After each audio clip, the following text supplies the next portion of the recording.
What's up guys, here's a fun fact about every single League of Legends champion. Also, this video took weeks to make, so if you could take a second to poke that sub button, I would seriously be so grateful. And of course, here's some puppies. Let's jump right into things with Aatrox. Did you know that Aatrox was going to have an ability that created a war zone that granted those who died in it 80% reduced death timers? This included everyone, not just on your team, but on the other team as well. There was also an iteration of it where it even respawned allies at the closest structure, which sounds absolutely insane. One of the ideas explored for Ahri's ultimate, Spirit Rush, was giving her the ability to create a zone where she could instantly blink to anywhere within the area. Basically unlimited flashes within inside a certain zone. Hey guys, if you're looking to improve in League, I highly recommend you check out Poro, the sponsor of today's video. Poro is an incredible app that gives you a ton of helpful info in League and does some amazing things for you too. For example, runes are an absolute pain to put in every single time, but luckily it auto imports the best runes for you and even shows you pro builds. There's also a bunch of other features too, like the ability to scout your opponents before the game even starts, the ability to see who's recently played with who, the ability to see live in-game stats so you can see where you need to improve on, and the ability to track summoner spells, which by the way will automatically sync with other Poro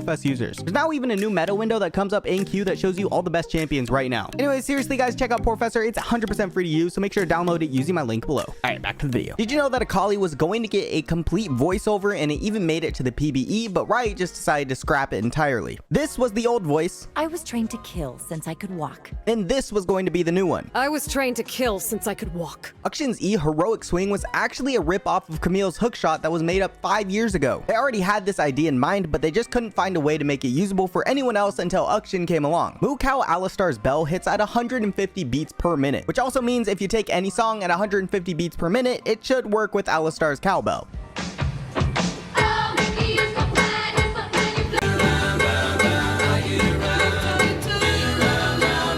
Amumu's original Chinese splash art used to have images of a human couple which were speculated to be Amumu's parents, but as you know, Riot has now edited them out. Have you ever wondered which came first, Anivia or the egg? Well, the answer is Anivia. Anivia was done by an intern at the time who had a 2-week design deadline, and the egg came later but was also apparently a pain in the ass to code. Cleanse was a big reason because of that. Apparently Cleanse would either pop you out of the egg or keep you in egg form and make you immortal. This caused a few issues, as you can imagine. Getting chased around by an immortal egg with unlimited mana wasn't super ideal for the game. The name Tibbers actually comes from a Riot Games producer's girlfriend and her favorite teddy bear. Considering the most popular teddy bear name out there is Buttercup, are you saying we were that close to getting blown up by Buttercup all the time? Did you know that Aphelios' 5 guns are based off the 5 phases of the moon? Calibrum is based on a full moon due to the bright moonlight offering clarity and focus. Also known for its ideal for sniping. Gravitum is based on a new moon, kinda like black holes, hence the stun effect. Crescendum is based on a half moon, and the shape of a half moon is curved, which is perfect for throwing objects like a boomerang. Infernum is based on a waxing moon where the light increases, hence flames burning. And Severum is based on a waning moon, which are typically much smaller, hence the life-stealing effect. According to the lore, Ashe is around 23 years old. So does this voice sound familiar to you at all? But the thing they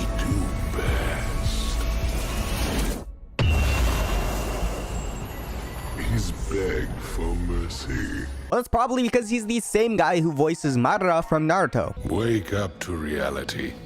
Nothing ever goes as planned in this accursed world. Yeah, in case you didn't catch on, Aurelion Sol and Madara Uchiha share the same voice actor, Neil Kaplan. Azir almost had an ultimate called Sand Hands, which would have summoned a pair of, well, sand hands from the ground, and after a delay, they would have moved together, pushing everyone between each other and squishing them. I'm imagining it would have looked a little something like this. The cinematic Bard Mountain was animated in Korea by Studio MIR, who also just so happens to be the studio also responsible for animating the Legends of Korra. It's actually pretty easy to see the similarities between the two once you look close enough. According to Riot, Bel'Veth has some Shuriman facial features due to, well, eating the entire city. Rocket Crab's icon displays Blitzcrank's left hand, even though Blitzcrank uses their right hand in the game. During development, Brand was actually called Bear because, you know, why not? Braum originally started off as a champion named CC, the Hextech engineer, and she was a mechanic from Piltover who used a Hextech power shield. However, as we all know, she eventually became Braum. In the lore, Caitlyn's Hextech rifle was crafted by her parents for her 21st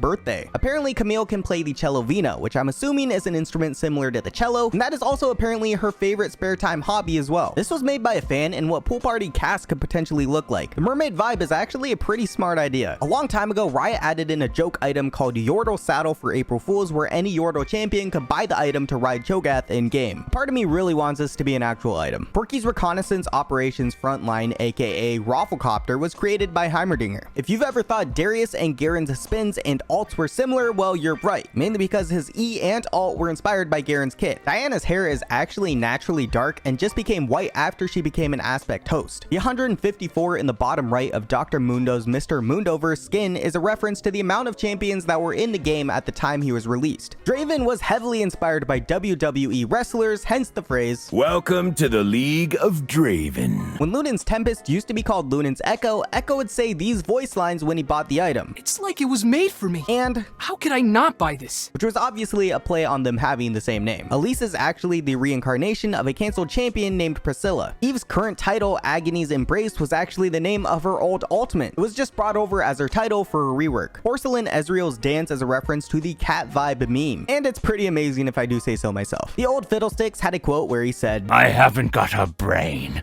and soon neither will you." Poking fun at the Scarecrow from The Wizard of Oz. Fiora Cat. Oscar Montion, one of the designers of Fizz, had his first name etched into the blades of Fizz's trident, and you can even see it in the splash art if you look really closely. Kinda reminds me of the Little Mermaid incident, but less male genitalia, and on a slightly smaller scale. Galio is voiced by Josh Petersdorf, who is also the voice actor for Roadhog from Overwatch. Gangplank's current ship is called the Dreadway, and it's also even a card in Runeterra. He also stole a ship from Swain before, which was called the Leviathan. Garen used to have 3 different basic attack animations before his visual update, and one of those animations was of him punching his target. Gnar learned to use his boomerang from his father, and when he turns into Mega Gnar, he hides it in his fur. And by it, I'm still talking about the boomerang. There's a golden spatula hidden in the Scuba Dive Gragas splash art. In the lore, Graves was given a blue card by Twisted Fate, which could instantly teleport him to Twisted Fate's location in case of an emergency. One was very close to having the ability to sewing 2 people together, CCing them and stunning them for a bit. And honestly, I kind of like the idea of this. It really fits the vibe of our champion. Hecarim's glaive on his arcade skin is a reference to the guitar from Guitar Hero. Also, fun fact, when his Q is fully stacked, it even turns blue and turns on star power. On Heimerdinger's Piltover custom skin, you can see him working on Corki's plane in the background. Originally, Alawi was going to rip the souls out of their body and then immediately smack the crap out of it herself. Unfortunately for her, now she has to share the fun with the rest of her team. In the old lore, Aurelia would die if her blades were destroyed because Soraka bound Aurelia's soul to it. Ivern travels around with a squirrel named Mikas. In the old lore and in the Journal of Justice, there was a time where Janna's nudes got leaked. Alright, maybe they weren't her nudes, but they were some scandalous images. I'll post the story on the screen here, so feel free to pause. If you look closely on Jarvan's splash art, you can see Garen's silhouette in the background. Jax's full name is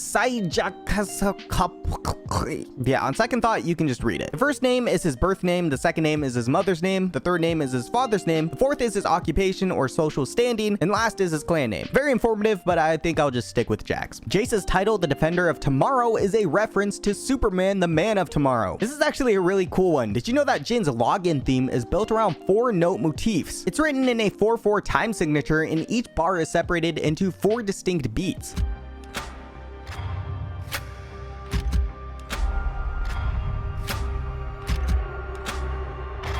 This person, great name by the way, created a UV painting of Jinx, and it works perfectly with her theme. Kaisa almost had an ability that flashbanged your screen, making it completely white. Can you even imagine how freaking annoying that would be? What if people combined that with a Nocturne ult too? Before you didn't even get to play the game, and now you don't even get to see the game. Callista has a voice line where she says, "We had a name once. And Callista. Yes, that was our name." which is a reference to Golem from Lord of the Rings.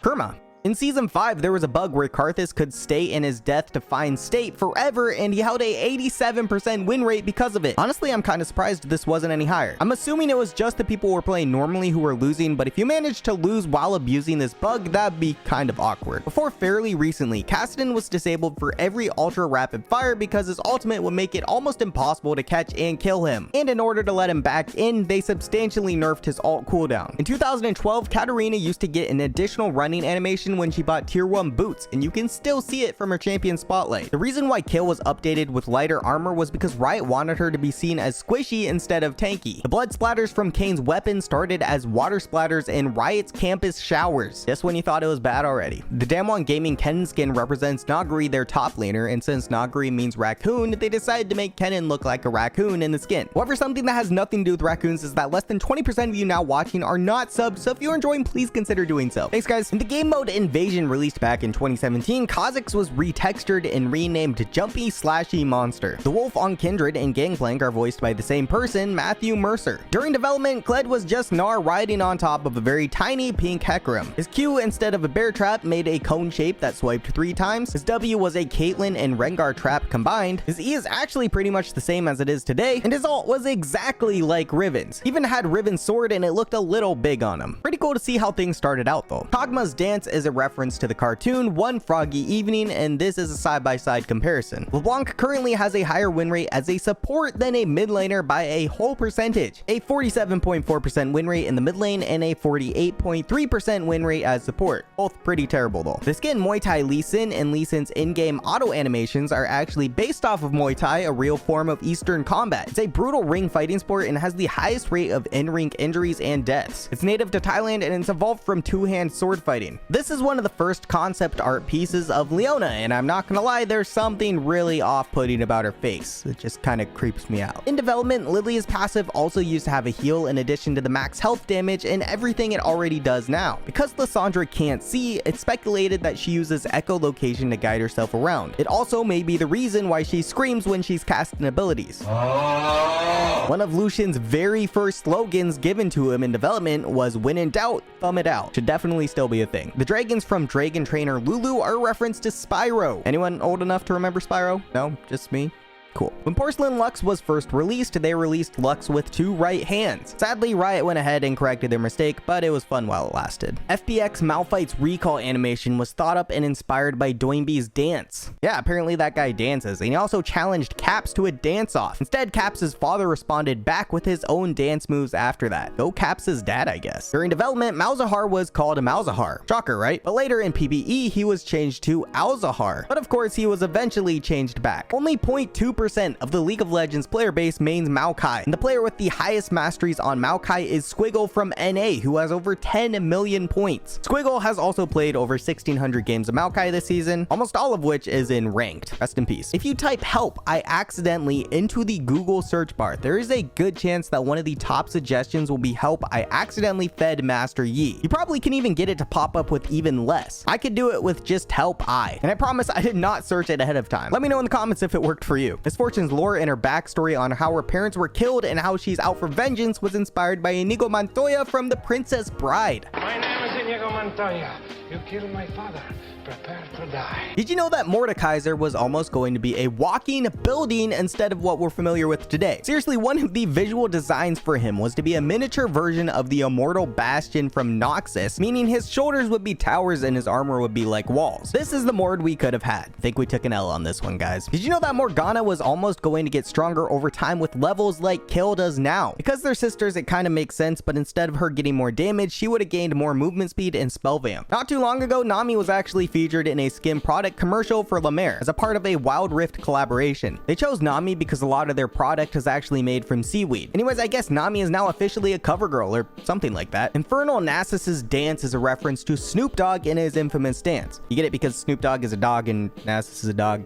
Yeah. Also, the 3 heads with the shoulder pad dog heads is a reference to Cerberus. Pretty creative, actually. Nautilus's E got a slight buff in the new Dawn cinematic. Just slightly. Also, in the cinematic, he has a wench to recall his hook, which isn't in the game. Nico was inspired by multiple different characters according to Riot. Some of the popular ones include Starfire, Mantis, and Stitch. Did you know that if Nidalee dies twice by 10 minutes, she only has a 27.5% win rate? In other words, it sounds like it's a good strategy to not die. You're welcome. Ever thought Neela was a bit too similar to a certain melee ADC already? Well, you're right. In fact, here's what Neela looked like during her development. It's just Samira smacking around a wet noodle. Someone by the name JRF created their own fan-made rework for Nocturne, and it's actually really impressive how much detail they put into it. The animations are really smooth, and it's clear that a ton of effort went into it. Nunu says that Willump's favorite food are roasted raptors, baby gromps, Agnivia popsicles, rocks, more rocks, and the blobs from Zac. A very specific and unique diet, to say the least. Olaf was originally going to be a character called Eagle Rider who used a bow and arrow instead of 2 axes, and this was the first art concepts of it. Additionally, part of Eagle Rider inspired Quinn as well. Oriana's first title was the Clockwork Girl, but was then renamed to the Lady of Clockwork clockwork the night before her release to avoid copyright concerns. One of the prototype ideas for Ornn's ultimate was for him to spawn a volcano which erupted boulders he could charge into, causing them to explode. And instead of all that, now he just gets a small sad rock. During development, Pantheon's primary color was changed from red to blue in order to keep him consistent with other newer released or updated Mount Targan champions. It's also the reason that his Baker Pantheon skin went from this to this. Poppy's voice actress is Kate Higgins, who is also the voice of Sakura from Naruto. Did you know that Pyke's E almost had an exhaust added into it as well? When he dashed, he would have exhausted any enemies he hit, and the dash would even reset if he hit 2 or more enemies. Kiana has 10 sisters in the lore, and she's the strongest out of all of them, which may be the case, that or she just has 10 sisters. Quinn's ultimate was going to originally do a lot more than just call on her bird to fly around. Instead, she was going to use Valor to suppress the enemy champion if they brought her below 30% of her max health. Believe it or not, Rakan's placeholder champion was a pink Thresh with a giant Braum mustache for wings. Pretty much identical to the one in the game today if you ask me. Also worth noting are the substitute abilities at the bottom. We got Ezreal's Q, Ahri's Charm, Lee Sin's W, and Misfortune's W, all of which are somewhat identical to Rakan's abilities today. A long time ago, Rammus used to glide into wards while in his Q. You could counter his ganks entirely by just dropping a ward in front of him. This is some very old footage of Rek'Sai during development, and there's a lot going on here. For starters, Rek'Sai looks even more terrifying than she does now, which is impressive in itself. Also, her tunnels are just Thresh lanterns connected to each other. Pretty cool to see though. Someone used Art Breeder in Photoshop to create what Rel would look like in real life. Renata actually utilizes a variety of chemicals developed by her parents instead of Shimmer, so that purple stuff you see on her isn't actually Shimmer. Project Renekton has a functional interface during his ultimate. The left bar is his rage bar, the right bar is the duration left in his ultimate, and the middle shows how many kills he's gotten. There's even an animation for getting a pentakill. You can also toggle having the helmet on or off in the game. Rengar has the highest win rate differential between each elemental map he's playing on. His worst map, Ocean, is minus 0.25%, and his best map, Infernal, is plus 0.31%. Riven was actually a redesign of a concept for a champion named Avasha, the Vampire Blades Maiden. By the title, you can probably tell that Avasha was going to be a vampire, and her abilities were going to be Thirst, Vampiric Bite, Siphoning Blade, Blood Shield, and Shivering Cry. Feel free to pause here and read the abilities further if you'd like. Rumble was simply referred to as Yordle in a mech during development. If you look closely on the Rise Whitebeard skin, you can see he has a mana potion strapped to his belt, a Rylai's Crystal Scepter tucked inside his giant scroll, another staff with the Guardian's Orb on top of it, the Netherstride Grimoire on his hip, and he's wearing the Wooglit's Witch Cap. Quite an item-packed skin. And after all that, he still has to start with the Dorian's Ring. Samira's damage-dealing taunt was inspired by Luigi's taunt from Smash Bros.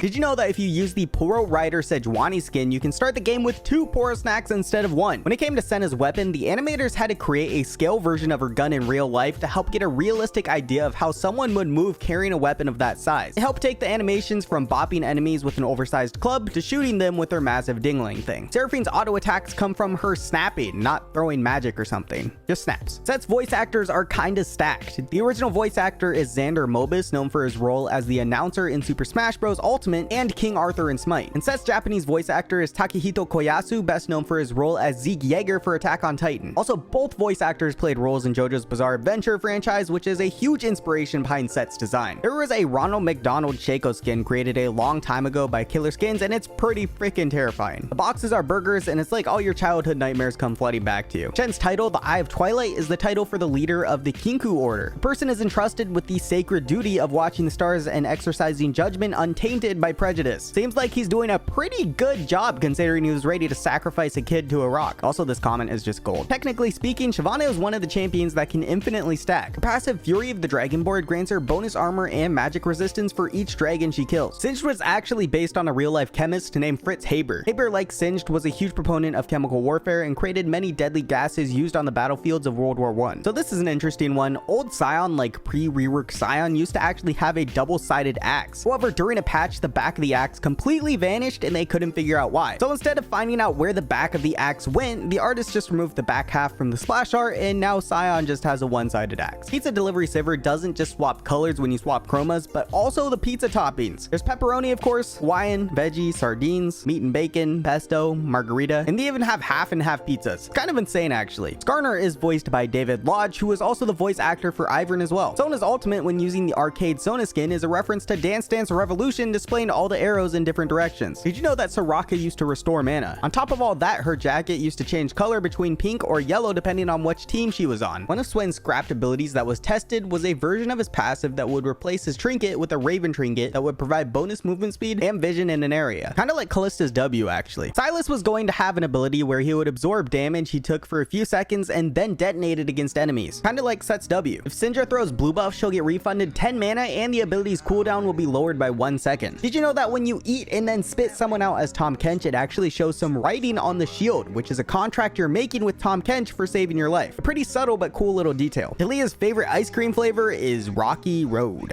One of the scrapped spells for Talon was the ability to throw out a knife that could be reactivated and allow him to blink to its location. The idea alone gives me some really strong Minato vibes.